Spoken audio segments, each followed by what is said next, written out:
Thank you for plugging into this Family Life News podcast, streaming issues-driven, family-focused news.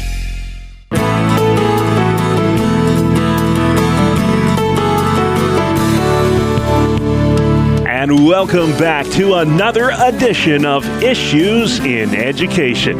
Mondays during the Noon Report, we spotlight the weighty issues that impact our public schooling families with a good doctor, Ralph Kerr, at the Teaching and Learning Institute. Ralph, no public schooling families these days. They're all homeschooled, and they have been for several months and will be for several more months. Those of you that continue your online learning want to talk about the fall to start. The CDC last week, you might remember, issuing those, some would say, controversial guidelines. Should the schools reopen? Such things as, spacing the desks 6 feet apart, no more extracurricular activities or field trips, kids eating lunch at their desk, teachers in face masks.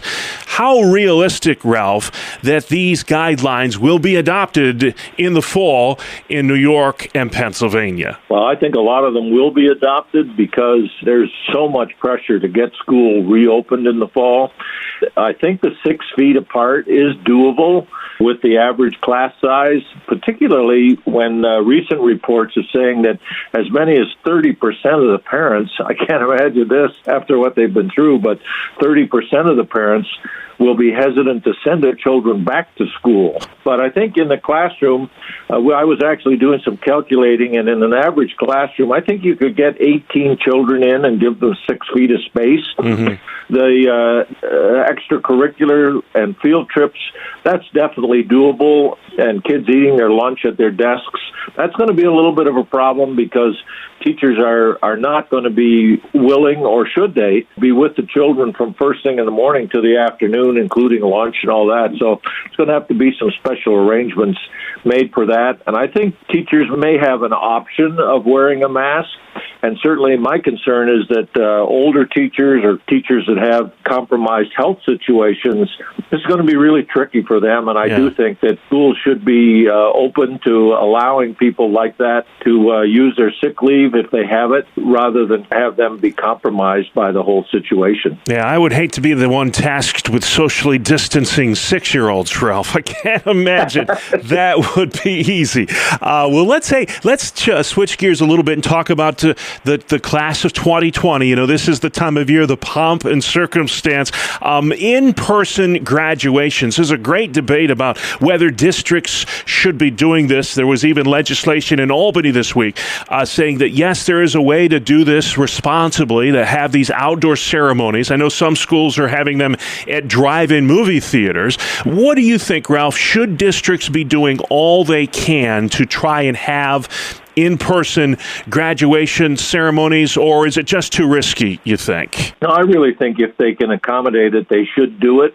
And particularly last weekend when, beaches and parks were open, it would seem to me that schools may be able to find a place outdoors, as you mentioned, a drive-in theater or maybe the football field or something like that, where they could have the ceremony. It is a big deal, and if it's possible to do it outside, I would certainly encourage that it be done. All right. Siena College pollsters put out a survey. I had to ask you this. 2/3 of New Yorkers believe there will be school in the fall, even though 75% believe there's a good chance that we're going to see a second wave of this virus. The governor will come out with guidelines in June for reopening. Districts, from what I've been told, will submit their plans for reopening by July. What's your sense, Ralph, that when it all is said and done, the million-dollar question, there will be public schools open for business in the fall? Yeah, I believe there will be. There are going to be a lot of accommodations have to be made. But as I said at the beginning, there's so much pressure to get schools reopened that I think the creative people that are in charge in schools will be able to figure it out, and I'm sure the teachers and other staff will be supportive as long as they're included in the planning. And I think we will see school. It won't be like it's been in the past, but I think you will see schools reopen in a very modified form come September or late August. All right, and before we go, the mail-in school board elections, that's mail, M-A-I-L, not M-A-L-E. So it's all by mail this year, but it's so important you take part, Ralph. When does that vote happen in New York? Yeah, it actually happens on June 6th, and people should have their ballots now. They were mailed out by the districts. If you didn't get one, be sure to call the district and ask for your ballot, and then be sure to get it returned as soon as you receive it, voting for the school budget and also for the school board members that are listed on the ballot is very important.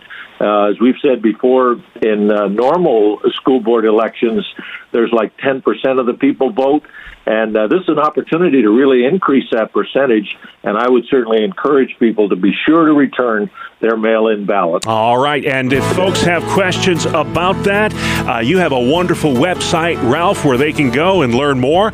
If you would, sir, where is that? That website is simply yrun.org, yrun.org.